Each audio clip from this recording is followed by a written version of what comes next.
Hey yo, ATL, stand up. You're locked in with the livest, realest, rawest talk in the game. This is the Code Podcast ATL, where the culture talks back, the vibes stay heavy, and the code always respected. Don't touch that dial. Keep it right here, because we breaking the code live from the A.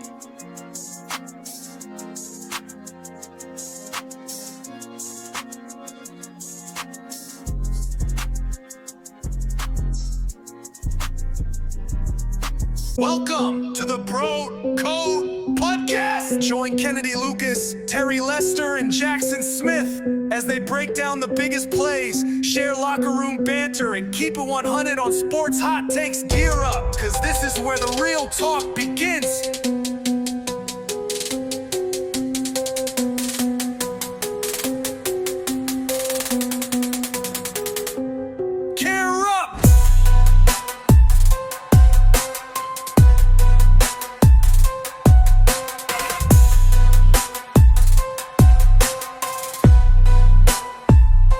Cause this is where the real talk begins. Gear up.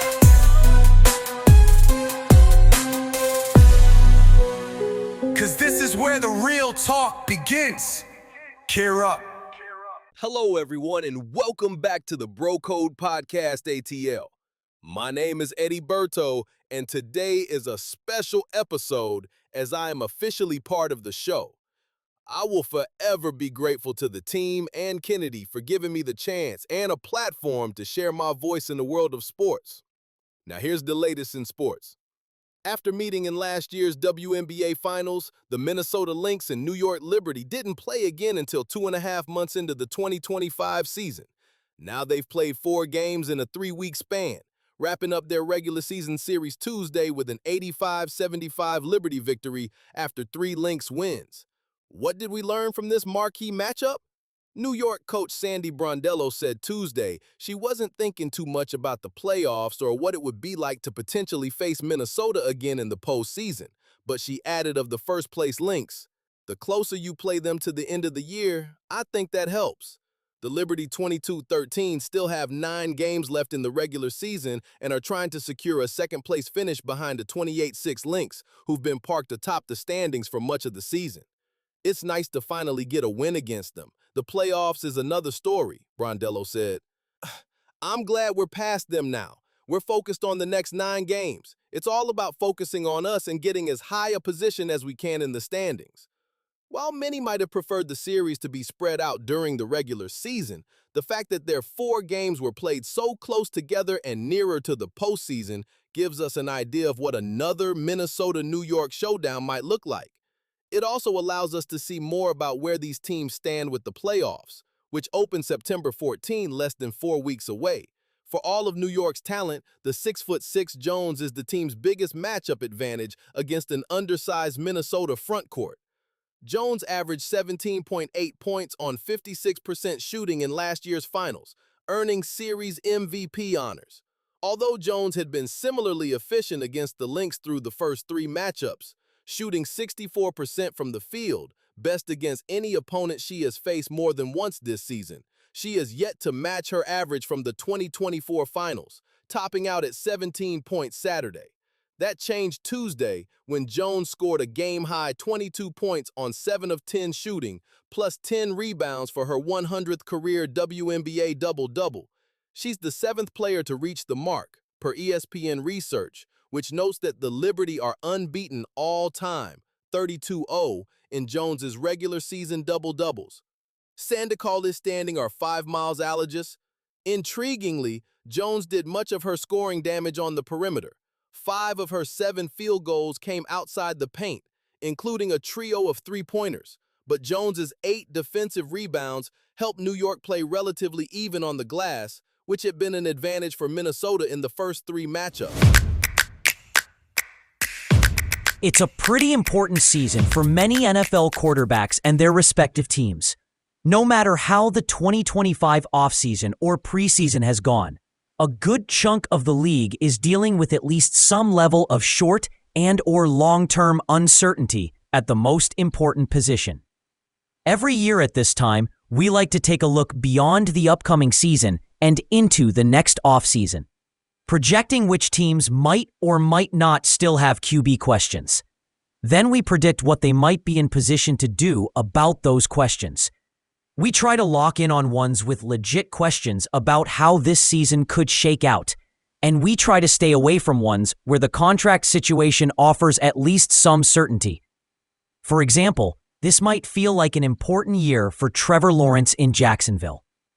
Until you realize he has $37 million fully guaranteed in 2026 and $29 million fully guaranteed in 2027. You can say this is a vital year for Dak Prescott in Dallas, but he has $40 million guaranteed for 2026, and restructures have pushed the dead money penalty for cutting him to impossible levels.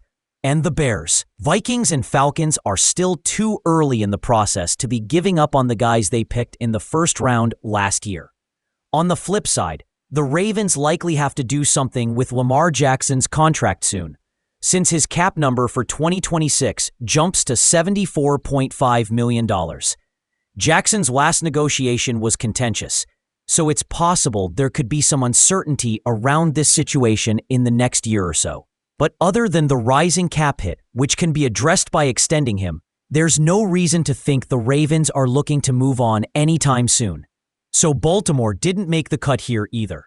We ultimately keyed on 12 situations where the QB picture could look a lot different in 2026 and laid out 2 options for each front office, the most likely outcome and a long shot possibility. Let's start with Arizona. Murray just turned 28 a couple of weeks ago. He was healthy all of last season and is surrounded with skill position players who put him in a position to succeed. And his 66.6 QBR ranked in the top 10 last season. If there's a criticism of Murray, it's that he hasn't been quite the franchise changer he was drafted to be as the number 1 pick in 2019. Certainly, it's not too late to change that. And if the Cardinals have a big season, Murray should be all set going into 2026. His contract includes about $40 million in 2026 salary and bonuses that are already fully guaranteed. But there are no guarantees after 2026, and if Murray struggles with health and/or performance, it's not out of the question that the Cardinals could turn their attention to the future. They can cut Murray after 2026 with minimal dead money impact. If things got bad enough before then, cutting him next offseason would cost them about $58 million. A lot, but also a manageable amount. Most likely outcome, the Cardinals have a good enough season, maybe even contend for or snag a playoff spot, and stay the course with Murray through at least 2026. If Murray plays well enough, he could be in position to ask for an extension that offers him more security than his current deal. Long shot outcome. Arizona's season completely collapses, people in charge get fired, and a new regime comes in and decides the best thing for the franchise is to move on at QB in the 2026 draft. Murray becomes a candidate to be released or traded, while one of the top QB prospects for 2026 lands in Arizona in round 1. Carolina Panthers' current starter, Bryce Young, signed through 2026, plus a team option for 2027. Young had a rough rookie season and a rough start to his sophomore season, getting benched for Andy Dalton early in 2024 and looking as if he might become an all-time draft bust after being the first pick in the 2023 draft. But he got the starting job back when Dalton was injured in a car accident, and he finished the season strong under the tutelage of first-year head coach Dave Canales. Now, hopes are high that Young can continue last season's progress and emerge as Carolina's franchise quarterback.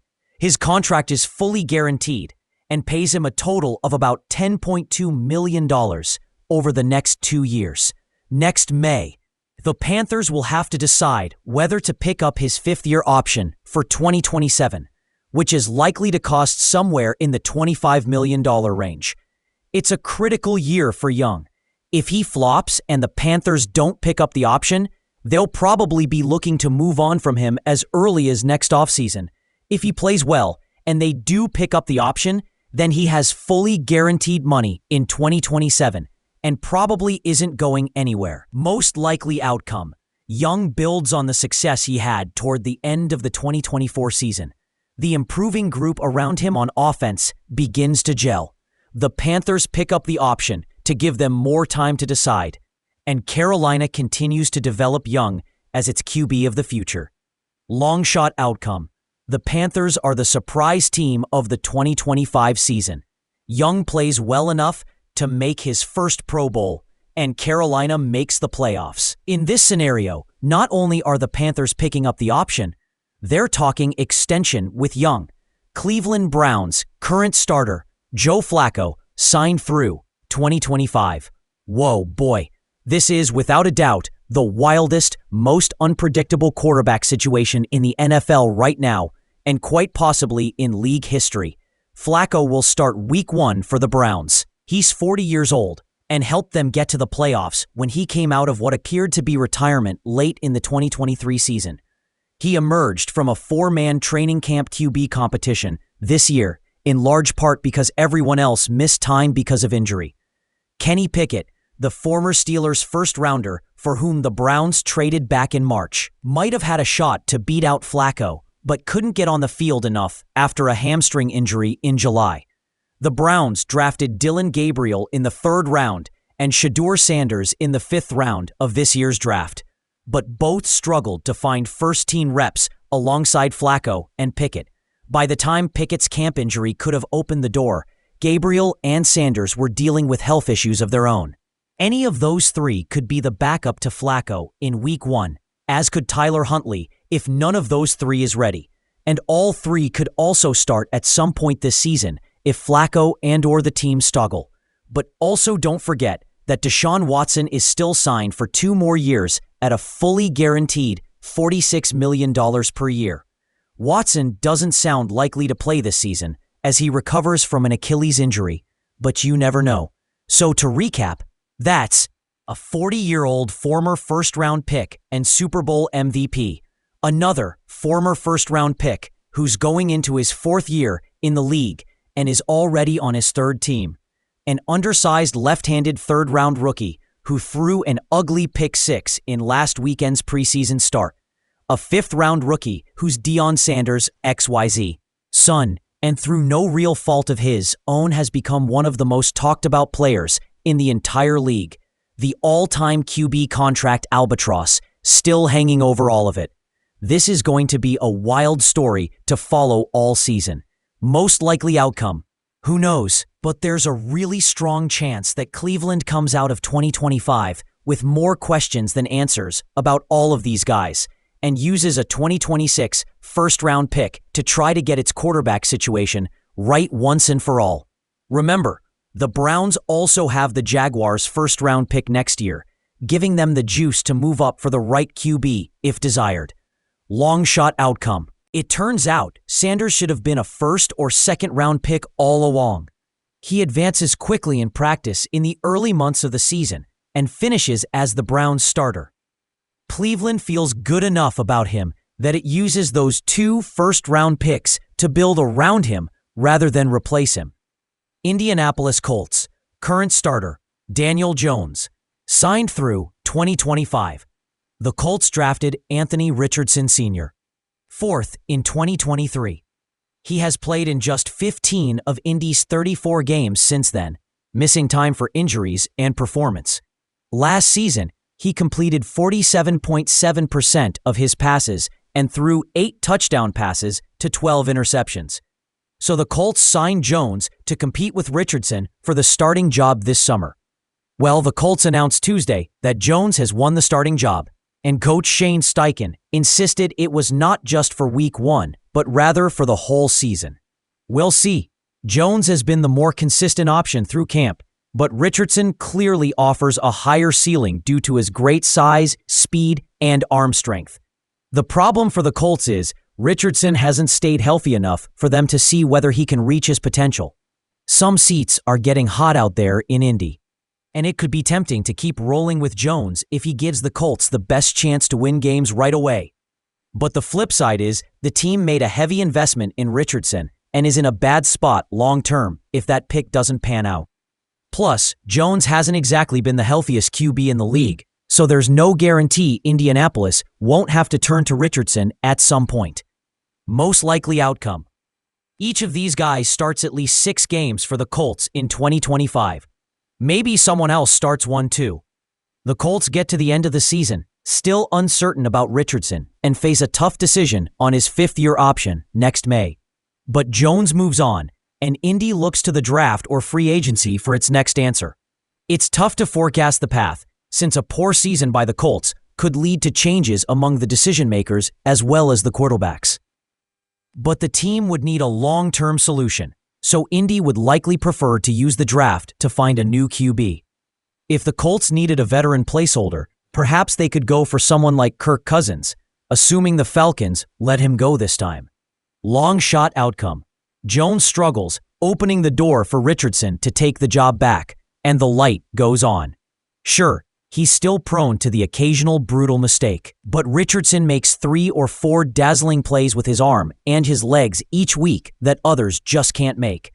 The Colts get to next offseason excited to pick up Richardson's 5th-year option and keep working with him now that he has shown he can stay healthy and play at a high level in the NFL. Las Vegas Raiders, current starter, Geno Smith, signed through 2027. Smith's contract really doesn't bind the Raiders to him for more than this season. He has $18.5 million in guaranteed money on the books for 2026, but because the Raiders don't like to put signing bonuses in their contracts, that's the extent of the dead money hit if they want to cut him next offseason. If they keep him through 2026, they'd pay him a total of $40 million this year and $26.5 million next year. There will be no guarantees on the books for 2027, meaning Vegas could move on from him after 2026 with no dead money hit whatsoever. These are all worst-case scenarios, of course. Smith is a good quarterback. He completed 70.4% of his passes last season with the Seahawks, throwing 21 touchdown passes. New Raiders coach Pete Carroll believes in him from their time together in Seattle. So Smith could absolutely play well and get an extension, or at least more money, next offseason. But he also turns 35 in October, and the structure of his contract indicates the Raiders weren't willing to commit long-term. This feels like a trial season for Smith in Las Vegas. Even if the Raiders found a better option in next year's draft, keeping Smith as a $26.5 million backup wouldn't be impossible. It's pretty much what Atlanta is doing right now with Kirk Cousins and Michael Penix Jr. Most likely outcome. Smith plays well in Chip Kelly's offense, leaning on rookie running back Ashton Gianti and second-year tight end Brock Bowers. The Raiders win more games than we're used to them winning because Carroll is now the coach. They don't make the playoffs, but they hang in the race longer than last season and go into 2026 with good vibes. At age 35, Smith is still not landing a whopper of a long-term contract. But Las Vegas adjusts his deal to bring it more in line with the market before going into 2026 as a team on the rise. Long shot outcome, things fall apart for Smith, and the Raiders pick high in the draft and select their quarterback of the future. Smith sticks around, either to start until the rookie is ready or as the backup until another team wants to trade for him. Los Angeles Rams, current starter, Matthew Stafford, signed through 2026. Stafford's making $44 million this year, all guaranteed, and then $40 million in 2026, none of which is guaranteed.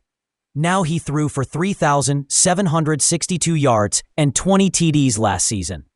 But he has also been dealing with a back issue in camp, and at 37 years old, Stafford has reached the point in his career where the decision on whether to continue playing comes after every season.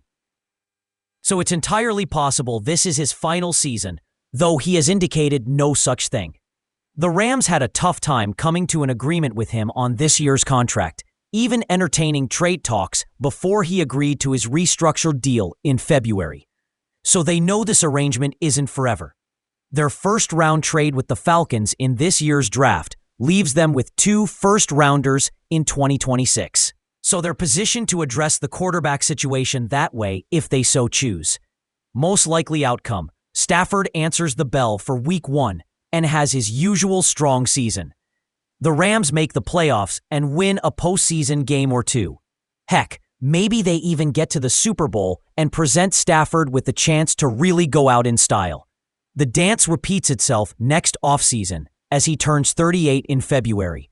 But this time, Stafford and the Rams part ways. Either because he decides to retire, or they decide it's time to pivot to another option. In this scenario, the Rams likely use those 2 first-round picks to address the position long-term. But if they draft someone who isn't ready yet, it's easy to see them looking toward a reclamation project from the Kyle Shanahan tree, like Mac Jones or Malik Willis. Long shot outcome. The back remains an issue all season, leaving the Rams to piece things together around Jimmy Garoppolo and Stetson Bennett. This does not go well. The Rams miss the playoffs, say goodbye to Stafford, and use their 2 first-round picks in a package to move up to select a quarterback, number 1 overall. This quarterback, under Sean McVay's tutelage, goes on to win 3 Super Bowls for the franchise. New Orleans Saints, current starter, Spencer Rattler or Tyler Shaw, signed through, Rattler 2027, Shaw 2028. The Saints have held a competition between Rattler, their 5th-round pick from 2024, and Shaw, their 2nd-round pick from 2025. Because Shaw was the 40th pick with a new offensive-minded coach in place, it has been assumed that he would have the edge. But Rattler had a strong offseason and might have done enough to hold Shaw off, at least to start the season. Because neither QB was a first-round pick, the Saints do not hold a 5th-year option on either of them. After this year, Rattler will have 2 years and about $2.3 million left on his contract, and he won't be extension eligible until after the 2026 season. Shaw will have 3 years and about $5.5 million left on his contract after 2025, and he won't be extension eligible until after the 2027 season. Both players will be options for the Saints for the foreseeable future, assuming New Orleans wants them to be in the mix. Most likely outcome, Rattler certainly has a shot to hold off Shaw in the short term, or even the long term. Stranger things have happened. But the fact that the Saints drafted Shaw as high as they did, just a few months after hiring Kellen Moore as their coach, indicates that Shaw is likely to get a chance to show what he can do sooner or later. This is a very tough one to predict. But the most likely outcome is Shaw develops into the starter by the end of the season and opens 2026 with the job. Long shot outcome, the Saints have the worst team in the league. Neither QB shows much promise, and New Orleans uses the first pick in the 2026 draft to select a quarterback. With a combined $8 million left on their contracts, neither Rattler nor Shaw represents any kind of obstacle if the Saints decide they want to go with a new option next year. New York Giants, current starter Russell Wilson, signed through 2025. Coach Brian Daboll has said repeatedly that Wilson, 36, will open the season as the Giants' starting quarterback, even though the team traded back into the first round to select Jackson Dart in April's draft and also signed Jameis Winston in March. Dart has performed well in 2 preseason games so far, and as Daboll's handpicked choice, he's sure to take over as the starter at some point. The question is whether that point comes this season, as it always seems to for first-round rookie quarterbacks. If so, then when? The Giants have a brutal-looking first-half schedule and could easily find themselves in a situation similar to the one they faced in 2004. When veteran Kurt Warner started the first 9 games before giving way to a rookie first-round pick named Eli Manning. Most likely outcome, the Giants struggle. Wilson looks as meh as he has the past 3 seasons, and Dart takes over as the starter in the first half of the season.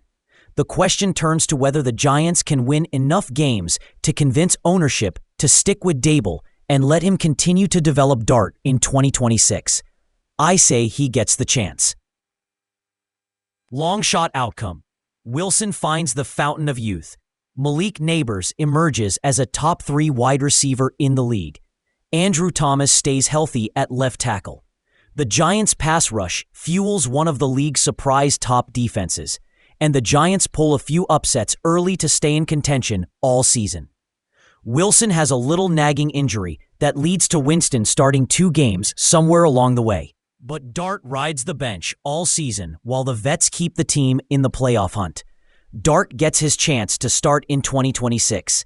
New York Jets, current starter Justin Fields, signed through 2026. Fields got $30 million in guarantees in the contract he signed this offseason, $20 million this year, and $10 million in 2026. Veteran Tyrod Taylor is the backup, and there's no young high draft pick on the roster pushing to play anytime soon, so Fields likely gets the season to show what he can do. Fields is still only 26 and on his 3rd team, so there's certainly a chance he blossoms as a passer while remaining one of the most productive runners in the NFL at the QB position. 19 rushing TDs over 50 games. The coaching staff, including head coach Aaron Glenn and offensive coordinator Tanner Engstrand, is new.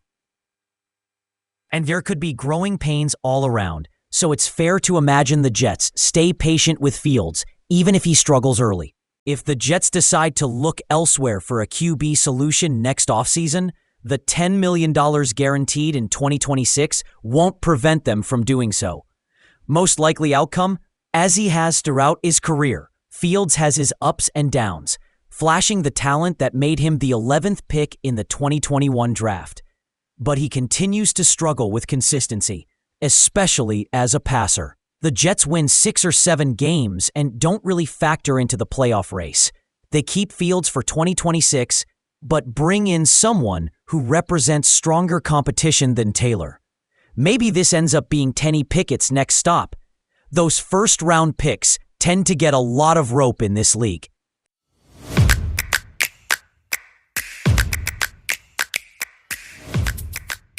Here we go. It's Wednesday. We are live. We're in Chicago. It is the herd wherever you may be and however you may be watching or listening. Thanks for making us part of your day. John Middletoff and I here again in tow.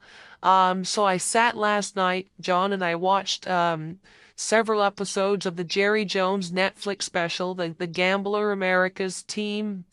Highly entertaining. Took a few notes. I know that's dorky, but I had to take some notes here. And it is wild. First of all, it's another example. We saw this with The Last Dance with Michael Jordan. And we see this with Jerry. When you're creating something special, even if you're Michael Jordan or you have Ginny Johnson and Troy Aikman, it's hard. It's really, really hard for Michael Jordan all those years getting tackled by the Pistons and the Celtics. But I wanna start, John, with what was and what is with the Dallas Cowboys. So let's start with that. So I read a story this morning. Micah Parsons and the Cowboys headed towards a divorce and a messy contract saga. So I'm watching that Netflix special last night, and what is remarkable, Jerry Jones at that point, he was almost broke. He spent every penny on the Dallas Cowboys. Jimmy Johnson told me that. I mean, he spent every penny on the Cowboys, and after the first year, they didn't know if they were going to make it. Was he going to have to sell the team?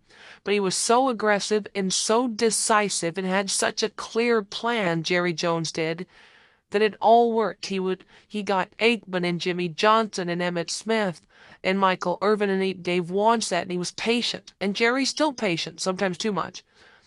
But what you noticed with that, Jerry, is the aggressiveness, the decisiveness. He made strong, swift decisions. The Herschel Walker trade and never looked back.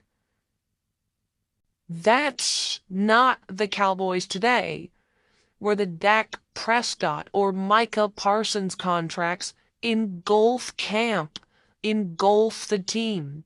And as I was watching that, I thought, you know what? You know who the Dallas Cowboys of that era are? They're the Philadelphia Eagles now. The Eagles have a brand. The Eagles have the most aggressive GM. The Eagles occasionally make mistakes, rarely whiff, but they're decisive. They don't look back. If they make a move and they don't like it, they move off it. Carson Wentz immediately. They move off coaches who win Super Bowls. If it's not a good fit today, decisive, tush push. Saquon Barkley deal. The Eagles today are the Cowboys in the Netflix special. Dallas now is reactive. Dallas then was proactive. Philadelphia now, proactive. They made a deal 3 days ago. They're always making deals. And yet the Micah Parsons contract saga appears it's not going to end well. You knew he was an all-pro as a rookie. Do what the Eagles do. Sign him early or trade him and get a fortune. But I saw a headline this morning, the Cowboys negotiating tactics have probably cost them approximately $100 million. Think about this. Dak Prescott's cap hit currently is bigger than A.J. Brown, Saquon Barkley, and Jalen Hurts combined. They don't get deals anymore. Philadelphia gets deals. Philadelphia's always making moves. Philadelphia's decisive. Philadelphia's got a running play they invented. That used to be Jerry. Remember when he pushed back on the NFL on like a Pepsi deal and the NFL wanted to sue him? And I mean, Jerry just didn't Herschel Walker move, buy this oil well, buy this football team, fire Tex Schramm, fire the late great Tom Landry. Didn't pause. That's business. 100 miles an hour. And Jerry knew, as an oil catter, a maverick, that you're not going to go 100 for 100. But it didn't stop him. Now there's video out there, him acknowledging, yeah, I don't have the guts to do what the Rams did with Goff and Stafford. I could not do that. Young Jerry could. I strongly suggest you watch it. Because I just couldn't stop thinking, those Cowboys, that's the Eagles now. Kind of the envy of the league. We all go like, and they're a little crazy up in Philadelphia. I don't know if Nick Sirianni's the guy. That's what they were saying about Jimmy Johnson first couple years. Hey, he's crazy. That Jimmy Johnson guy's crazy. Crazy smart. So, I mean, it was amazing to watch how charismatic the Cowboys were and how they lack an identity today. I don't even know what they are. But Jerry, and he has always been a showman. His dad was, cool story. He is on the red carpet for this show. For Jerry, the one thing that remains a constant, he knows the lights are on and he wants to perform. Yeah, we're watching. You got our attention. We just don't like the results. All right, so I haven't talked to Aaron Rodgers for a few days. It's about time. It's Wednesday. So Aaron Rodgers is not going to plan the preseason finale. I'm okay with it. He's sitting the preseason for second straight year he's not playing. But it's a little different this year. Because if you look at the early schedule for Pittsburgh, first game, Aaron Glenn, defensive guy, Jets. Next game, Mike McDonald, Seahawks. Third game, Mike Vrabel, defensive guy. Fourth game, best defensive coordinator in the league, in my opinion, Brian Flores. And he's not taking a preseason snap. He had an abbreviated off-season. So he's never taken a snap with DK Metcalf. He's never taken a live snap with Arthur Smith. PFF rates the offensive line at 21st. And for whatever reason, blame who you want, the Steelers have not consistently run the ball for about 6 years, maybe 8. And that's Aaron's reality. So I do think Pittsburgh needs to get off to a hot start.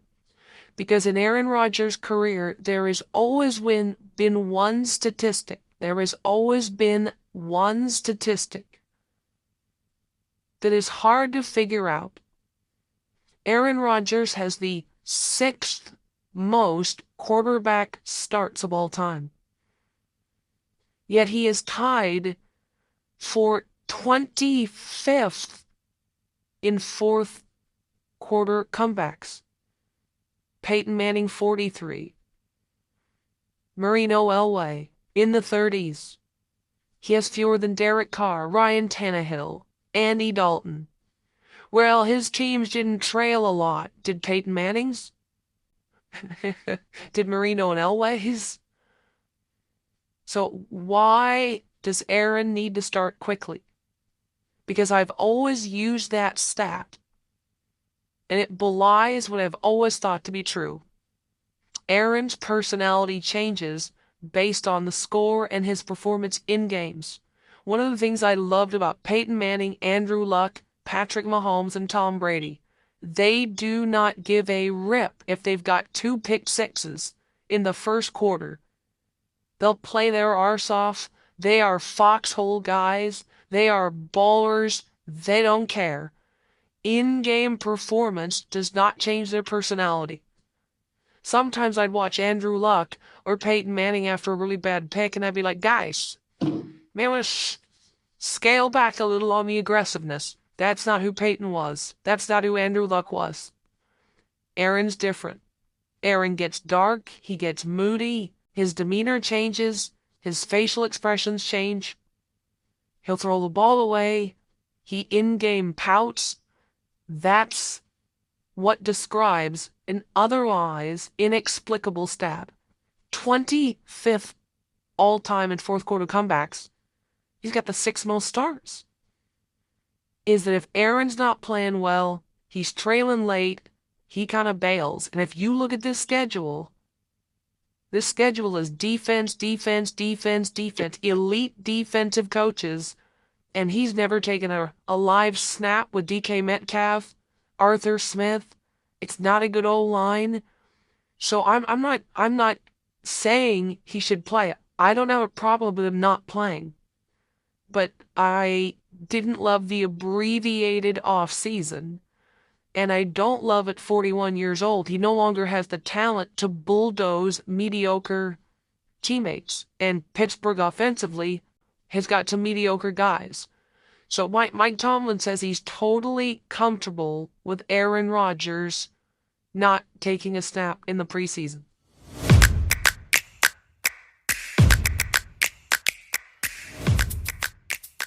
Unquestionably is a loaded word, especially since we're writing this right after the Brewers reeled off 14 consecutive victories and won a remarkable 29 of 33 games. They became just the 11th team this century to win at least 14 in a row. And you don't fluke your way to a 14-game winning streak. Each of the previous 10 teams to win, that many in a row made the playoffs, and 4 won 100 games. Baseball being baseball, however, none won the World Series. The Brewers were just the 6th team this century to win 29 of 33. Cleveland won 30 of 33 in 2017, riding a 22-game winning streak that began in late August. That team, which finished with 102 wins, but lost the wild card series to the New York Yankees, resembled these Brewers as a small market. Scrappy underdog. The Dodgers in 2017 and 2022, and the A's in 2001 and 2002 also won 29 of 33. None of these teams won the World Series either. For the season, the Brewers have 5 more wins than the Detroit Tigers while easily leading the majors in run differential at plus 168, with the Cubs a distant second at plus 110. Those figures seem to suggest the Brewers are clearly the best team. With a nice balance of starting pitching, no. 1 in ERA, relief pitching, no. 10 in ERA, and no. 8 in win probability added, offense, no. 1 in runs scored, defense, no. 7 in defensive runs saved and base running, no. 2 in stolen bases. None of their position players were all-stars. But other than shortstop Joey Ortiz, the Brewers roll out a lineup that usually features 8 average or better hitters, with Christian Yelich heating up, and Andrew Vaughn on a tear since he joined the club. On the other hand, via Clay Davenport's third-order wins and losses, which project a team's winning percentage based on underlying statistics, adjusted for quality of opponents. The Brewers are neck and neck with the Cubs, with both teams a few projected wins behind the Yankees. Essentially, the Brewers have scored more runs and allowed fewer than might otherwise be expected based on statistics. Indeed, the Brewers lead the majors with a .288 average with runners in scoring position, while holding their opponents to the third lowest average with runners in scoring position. Those underlying stats, though, include the first 4 games of the season, when the Brewers went 0-4 and allowed 47 runs. Several of those relievers who got pounded early on are no longer in the bullpen, and ever since the Brewers sorted out their relief arms, the pen has been outstanding. It's 6th in ERA and 3rd and lowest OPS allowed since May 1.